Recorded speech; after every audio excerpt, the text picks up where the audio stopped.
first of all, I want to thank Dr. Praveen Kumar for giving this opportunity. And as you know, my name is Prasant Kumar Behera. Currently, I am heading the Department of Economics in Central University of Odisha. So today's my topic is data collections, tools and techniques. I think your experience in the study was quite good, and it has helped all of you. So first, we will start with data. What is data? Uh, any participant can give and want to answer, want to give any opinion on this, please. What is data? How will define the data? So, is there any uh, whether the data and information are same or they are different? Am I audible? Yes, sir. Yes, sir. Audible. Yes, Audible. sir. Audible. Audible. Sir. Okay. Yes, sir. Audible, sir. Okay, I think the okay. The basically the data, the observations, the evidences, the facts that we collected from the social world, and mainly the researchers are confused that data is a singular form, and some students mistakenly they write datas. So actually data is itself a plural, so datum is singular, so don't be confused. Whenever you are using uh, this word, you can write data itself a plural form. And there is a difference between data and information. Data, when you collect the facts and figures, and the raw form of any facts and figure is called as data, but when it is processed, when it is organized, and when it is published, it is called as information that you collect, that you get it from various sources like newspapers, magazines, and televisions, or any published journals, right? Okay, so next is nature of data.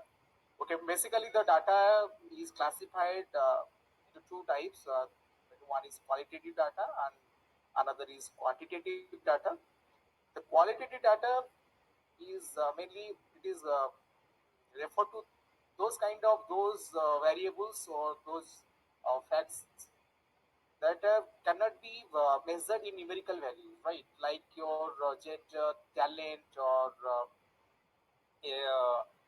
for example, there are many things are there that you cannot measure in numerical value, right? I want some response from the audience, from the participants.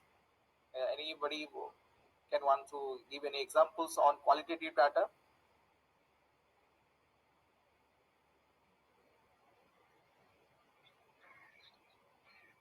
Okay. Sir, data regarding intelligence or Okay. creativity. Okay, creativity, intelligence, very good. Similarly, the quantitative data, in other hand, the those facts and figures which can be measurable in numerical values like height, weight, your GDP, your anything that is like your interest rate, right? Like your whatever you are studying, regularly your sensex, right? Everything, all these are all quantitative data. And what is the difference? Well, both the data are equally important, and it depends on your research, which part, on the basis of which, what is your requirement, right? So accordingly, you collect the data, right? So then we'll go to the collection of data, right? So what is the importance? Why there is a need of collection of data? Why a researcher need data? What is the purpose? There are various purposes for collecting the data. Like some people collect it for information, for their personal information. Some will collect it for their own records, right? Some collect the government organizations collect the data for some particular issues to resolve some issues. The researchers they collect the data for their own analysis, right?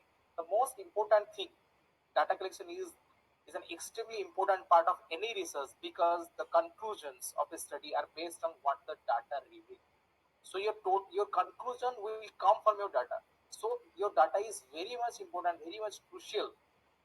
And if you have failed to collect the accurate data, the reliable data, the right, correct, and the systematic data for you, then the results will also be affected, right? So your results, your analysis, your report, your conclusion, the most important, the conclusion and the suggestion.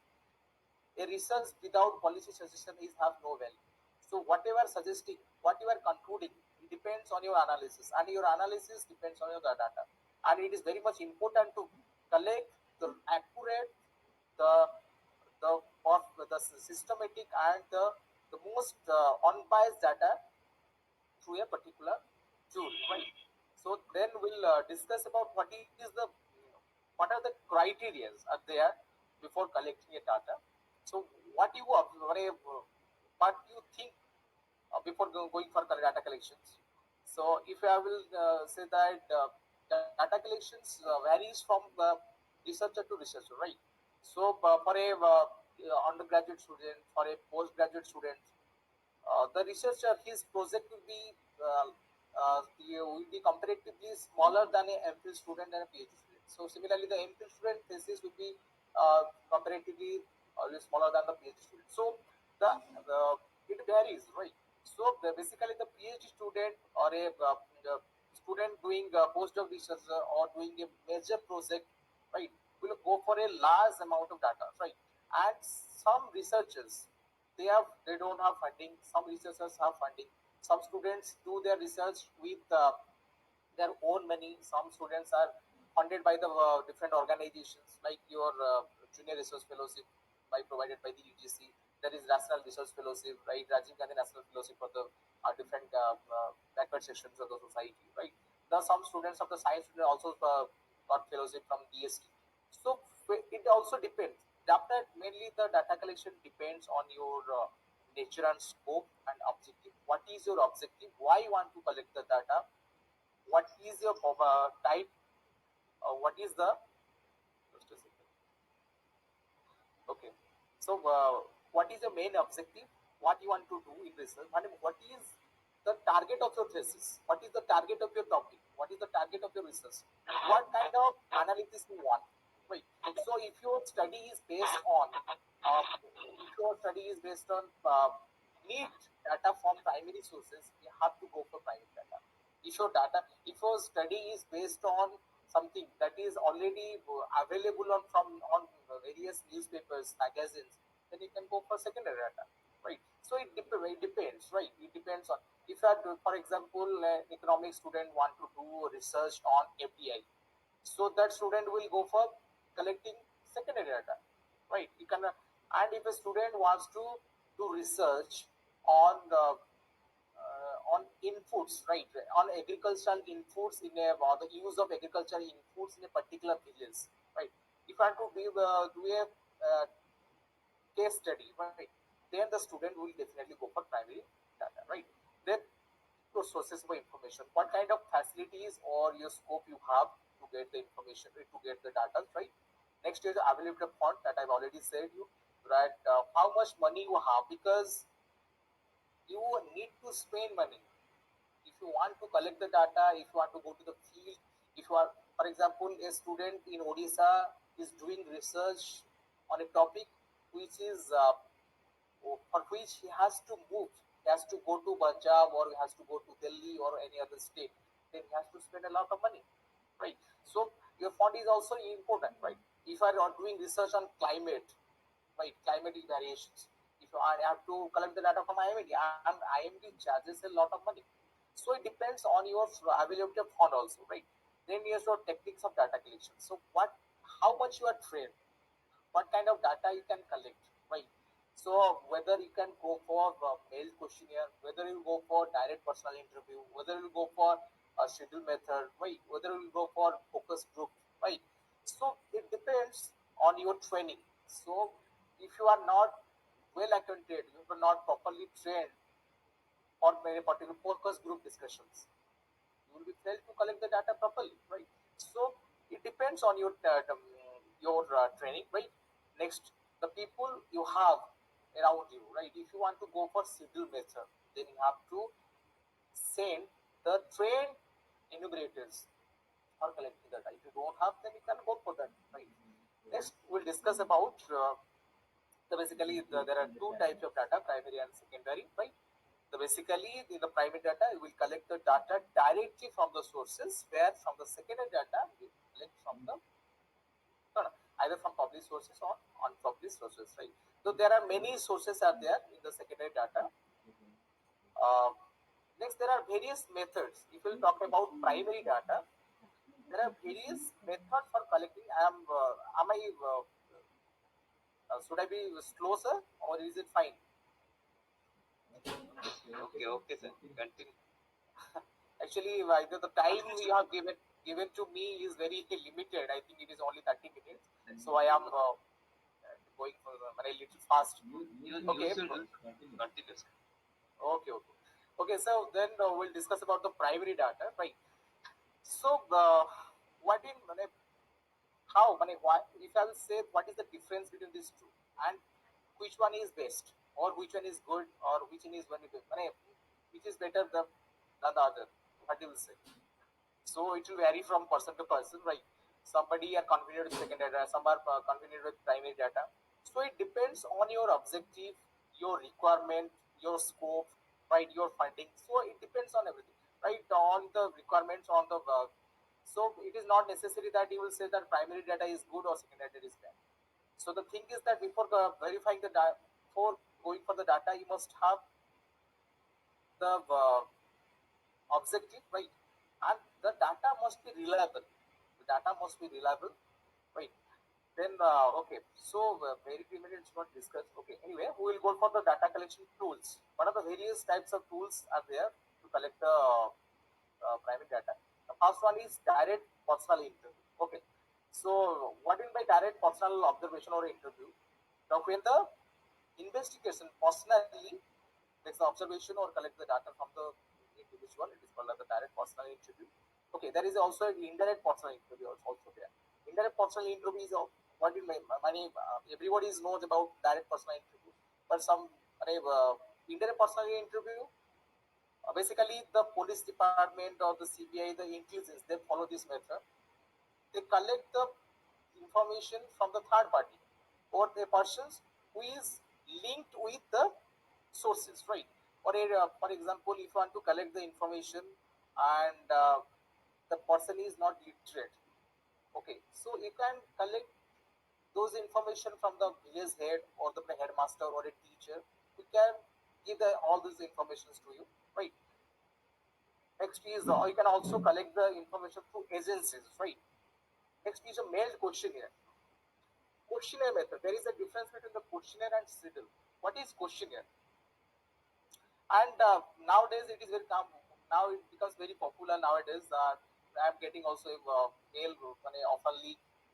Some researchers are sending the questionnaire to us through email, and they are requesting us to fill up that Google Sheet form, the Google form, right? So now it become a very popular, and the mail questionnaire means will have there will be a cover letter and it will be supported with some questions, right? There will be a questionnaire where the respondent will fill up that questions on its own and will reply back to whom? To the enumerator, the investigator, right? So previously, this mail questionnaire, we used to send the questionnaire through postal services, right? Or you can also ask the question to the enumerators through telephoning interview also. Nowadays, the email format, the internet digital world, now your email questionnaire is very popular. Now there everyone is sending through Google Forms. That is quite convenient now. Now nobody want to spend time on writing. Then again, has to spend the money for posting it. Right. So many things are there. If you basically the researcher are confused between questionnaire and schedule because and these two are different. These two are not same. Basically, everybody so whenever student go for collection of data or whenever they are making a presentation, they always mention questionnaire. I use this questionnaire, that questionnaire, right? So they're actually they're clearly confused between the question and schedule. These two are different. What is the basic difference between these two? When the questionnaire means when the questions are answered by the respondent directly, right?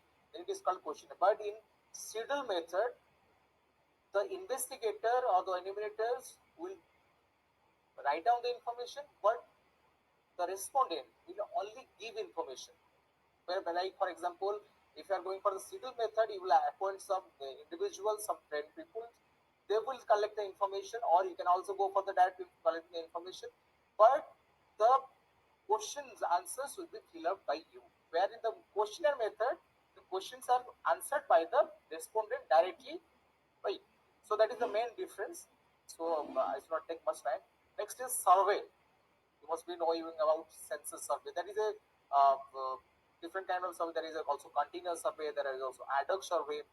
Continuous survey means regularly conducted or frequently conducted by, for example, NHSO. They collect data, with, some data is quarterly, like your census survey. Census is you're connected by the census of India. It is collected up in every gap of 10 years, right? Ad hoc survey is a type of survey where when and as and when there is a requirement of survey, they go for the survey, right? Next is your case study method, right? What is the case study method? When you are not satisfied with your direct personal interview, if you feel that your study need deep level of study, you will need a deep depth level of survey, depth level of information, then you will go for case study, where you will spend time and you will try to study a particular unit, a person or a family or a institution or a particular organization or community, and you will compress, you will make a comprehensive study, a deep level study, and you will collect a uh, range of information, wide range of information, right? Next, you will okay. Then is focus group discussion. What is focus group discussion?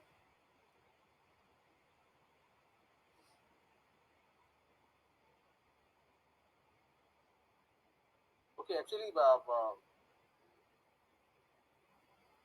you audible. Yes, sir. Hello? Yes, sir. Yes, sir. Audible. Okay. Okay. Okay. What is focus group discussion? And why there is a need of focus group discussion? Have you ever done any respondent, any participant? Have you ever uh, adopted this method, focus group discussions? Sir, I have never adapted, but focus group discussion is a discussion keeping in view, uh, keeping in focus upon a particular issue or a particular topic, Okay. and guiding the discussion among the participant in towards that topic, towards our aim and objective. Okay. So why there is a need? Why there is a need of focus group discussion? So when you are not satisfied with your process and your study need a detailed study, or you need some more additional information that is not covered through your schedule, right? You have mentioned you have when you go for a PhD work or a project work, right, or a research work, right? So you will have some questions. You have some closed-ended question. You will have some open-ended question. What is my closed-ended questions? Where uh, there is a difference, right? Closed-ended questions Yes, means sir. there will some option will be given to the respondents. They have to say among themselves. They have to out from the options, out of the options, they have to answer. Like for example, there will be income, right? So you can add, for example, income. If you want to ask the peoples, right, what kind of how much your income, right? So is it a very open-ended question? It is a closed-ended question. Sir, it is a open-ended of questions. Okay, right, right. So it means what? You are open. So whatever they will say, you will write, right? But if when we have options like gender, male or female, right? Then you will ask for other informations like you can write some fix, some criteria for different things. But if you are going for qualitative data, right? So if you are going for qualitative data, you will ask the people, the farmers regarding you will ask the persons who are affected by the mining. You will ask the what is the impact of mining on environment. So you give the option to them. So your money impact, like they will have, you have three options. You will give them three options like there is a very severe impact, there is a moderate impact, there is a slight impact. So this is a prudent question. So they have to give answer among the out of this options, right? So when in the last part of the questionnaire, we used to give some space to the for the respondent, and we asked them, what is your view on the economic development? What is the view on the social development or are you, if you ask that, what is the impact of Swachh Bharat mission on your village? So it is a very open-ended question. So they can give many information on this. So they may give you the positive side, they may answer on the negative side, so they may highlight you some suggestion also. So that is open-ended questions. When you will give the ask for the opinions, their views of the respondents, it becomes the open-ended questions, right? Similarly, the focus group discussions, when you need more information, more data for making your research adequate. For example, if you want to if you are doing a research on agriculture, right, and you are asking the farmers regarding their income, their farming patterns, their methods, their production, their output, everything. But you thought that I will go for a focus group discussion because I need some more information on the pattern of the agriculture. Why? And you will bring some, and in the focus group discussion, uh, you will try to you will make a group where some representatives from a particular village, like your there will be a ward member, or there will be a sarpanch, or will be there will be a related persons, there will be also them and some farmers, right? Everybody will be there, and you will ask them, so, what is the role of agriculture in the economic development of that village, and how agriculture is helping them? So, what is the how? What are their expectations? Why they are following this method of agriculture since a long time? What are the many their the thought on this agriculture, their pattern of their approach for this agriculture, the type of agriculture?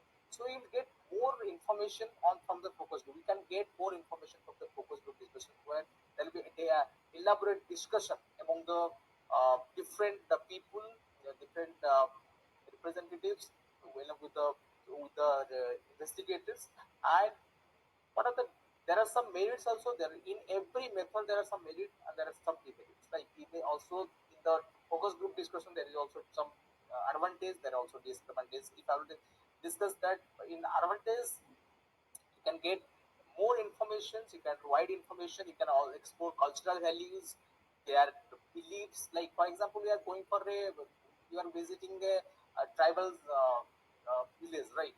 And in the tribal primitive tribes, you'll find that their health their beliefs is quite different, right? And if you ask them what is health insurance, maybe they will be surprised that there is may not be aware of all those things, right? They actually, in the tribes, in the primitive tribes, they used to uh, go for natural treatment widely, right? They prefer natural treatment, Ayurvedic treatment than the allopathic and other things, right?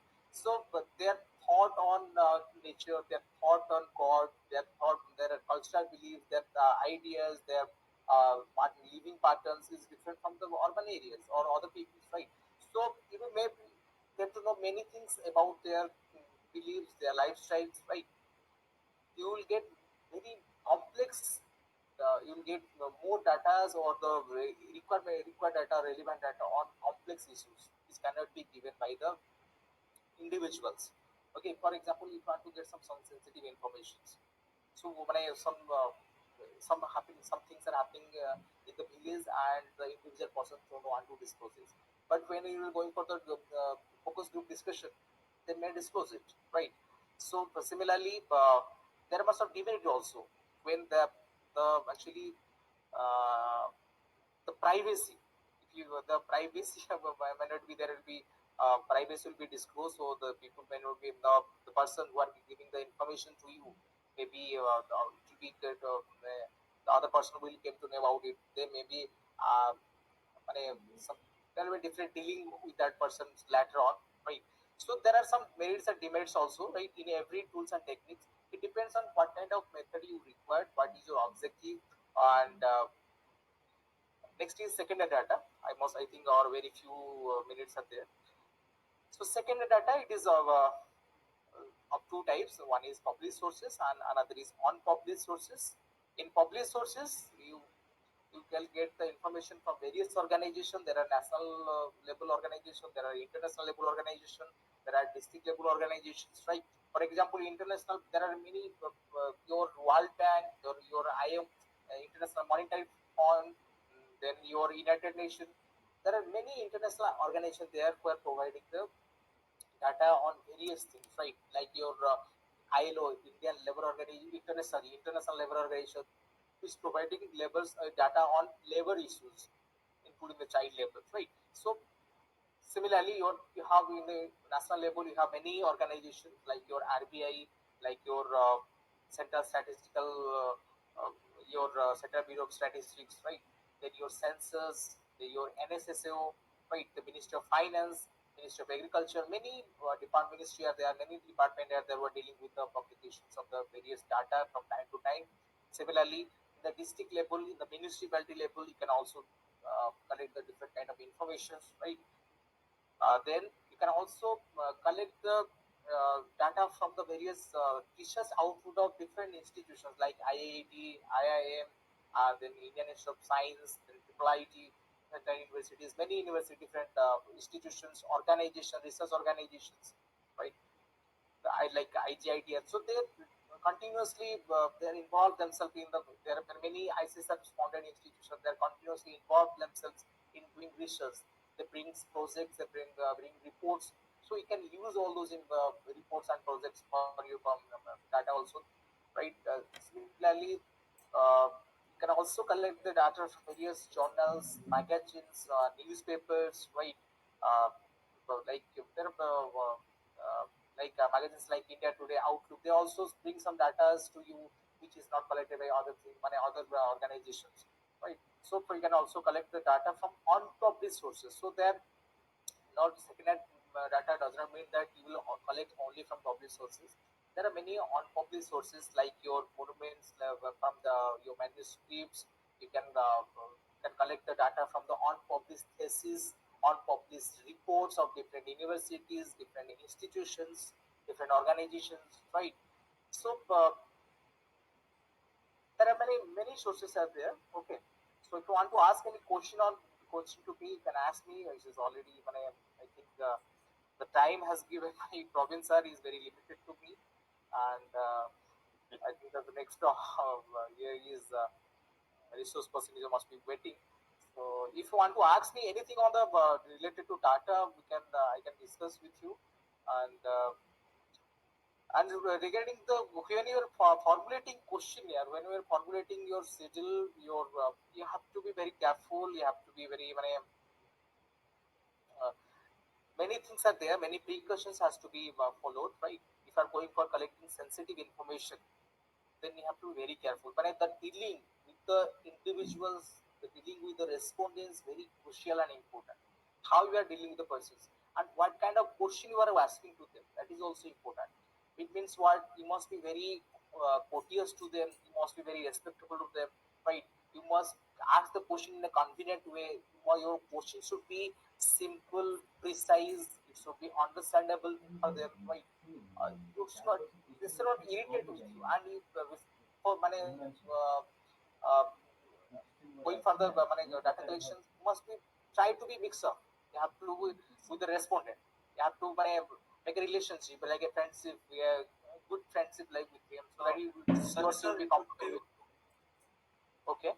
sorry, sir, one question from participant that how can we collect data from some readers who are left out to providing data as the respondents of illiterate group, and which tool will be useful for a researcher?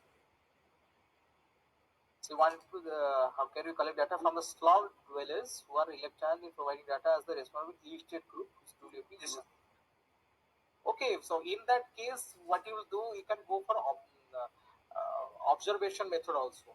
Observation method means what there will be a direct participant observation, that will be a non-participant observation. It means you may observe, you can go for the observation method, which means what you will observe what kind of things are doing, what are the activities that doing.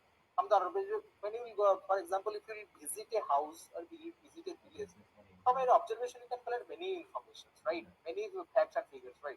So I too have some experience when I ask a person, "Do you have television?" They say that if I will tell them, if the respondent that if I will tell that I have a television, then they will from the government, and I will not be my details. I will be report, or they will have to be scared. What they'll do, they say that no, we don't have television, we don't have this, electricity, we don't have anything, right? So they try to hide many things. So through observation, you can collect many information. For example, what kind of roof they have, what kind of house they have. They have semi-structured house, so they have I think, so that they have concrete house, or they have very a tiled house, what kind of house they have, what kind of roof they have, whether they have electricity connection, whether they have television connections, right? Whether they have from the observation you can also there. What is the status, right? So you can observe also their behavior, their personalities. You can observe their level of understanding, right? Similarly, for if you are staying in a village for a couple of days, you can get many information through observation. You don't need to ask anybody, right? So when they are, what is their time of when they're getting, when they wake up or when they go to the field for the work, what kind of work they're, what kind of activities they're engaged. Okay, what is their living pattern? What kind of food they are taking, right? If you observe that what are they are taking you during the time of launch, what they are eating during the dinner, right? So you can observe. Then kind of thing they're doing, what kind of a product they're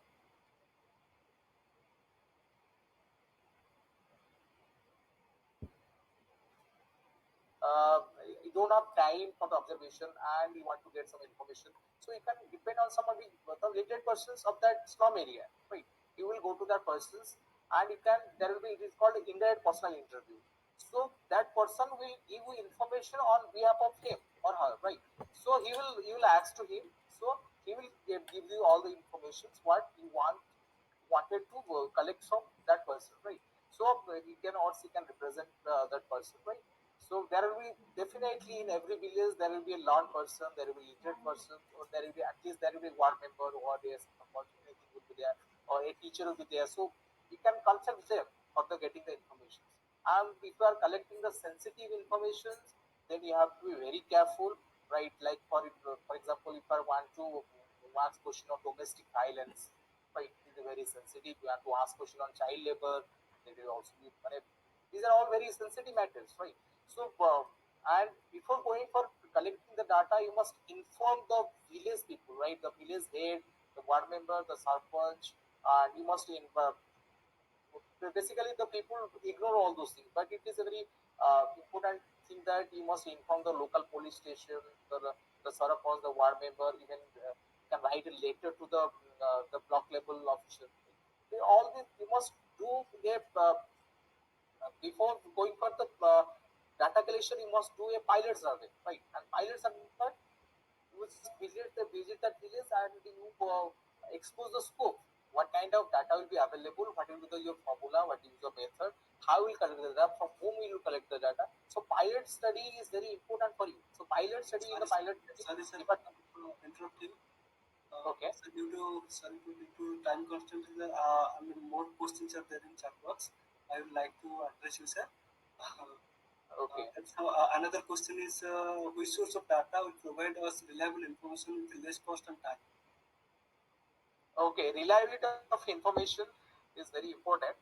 So if you will, it depends, right? If you will say the time, then basically it is secondary data, because in primary data, collection of primary data is it is definitely will take more time, and second collecting secondary data is takes less time. And regarding cost, same thing. Secondary data will spend less on secondary data, which is already published. You can take the help of different people, different agencies, different organizations for downloading. Now the data is quite many easy, but the secondary data is quite easy for the people. Now they are getting information, the data from the different websites they're downloading. If you don't have this access, you can take the help of your relatives, your seniors, or any teachers who can working there in the institution or organization. You can ask for them help, and you can request them to help you, right?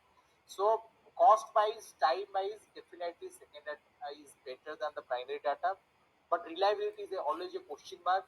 if you will go for, if you will ask about reliability, primary data, the secondary data may not be reliable.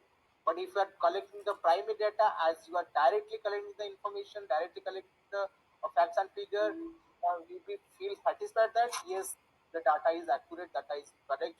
What I observe, that I have collected, right? So reliability in some institutions, and if I'm going for second data, it depends on the institutions, right? It depends on the what kind of institution, what is the level of institutional organization, what is the status that the brand of that organization.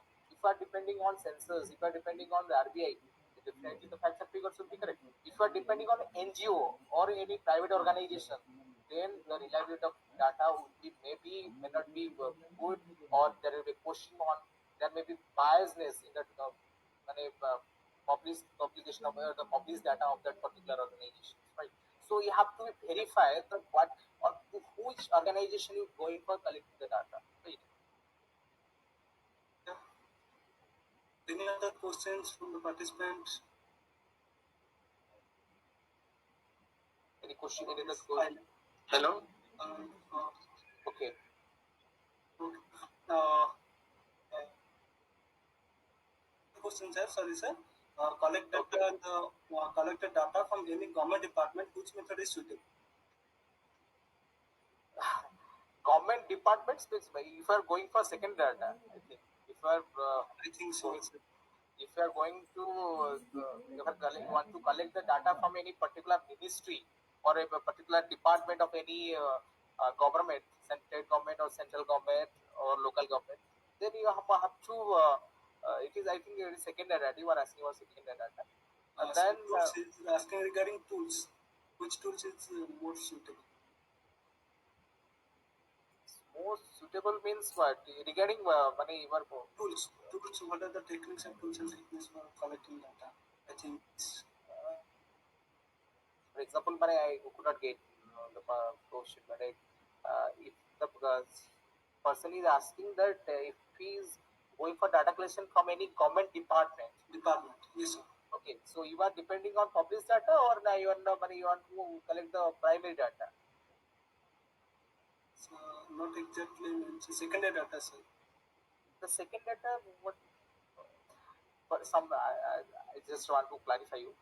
Some data actually, some department or some ministry, some organization, they disclose the data periodically, regularly on their websites. They also publish reports. You can get it from there. You can purchase, like for example, if you want to collect some information from Director of Statistics, Government of Odisha, you can purchase some reports. They are also providing some reports on, they're giving on at some cost. There are some data which are not they are not giving reports, they are not published. For that, you need to consult them directly. They have to request them. I have to write a letter to them that you need all those information. Then they will give a photocopy, right? So that depends. If you want some information which is not available on their website, which is not published so far on the various reports, like for you have to bring some, you have to working on GSDP of state GDP, right? It is not, it is available on those. If you want that beyond the any fact of figures which is not available on the budget or the uh, different reports of the government, then you have to directly consult that department. Right? You have to write the letter. You have to, through your organization, you have to write a letter to them and take the permission. If they are convenient, they will give you the information. They may give you the photocopy, or they will say that you just write this information. We cannot give you the hard copy. Right? So it depends on them.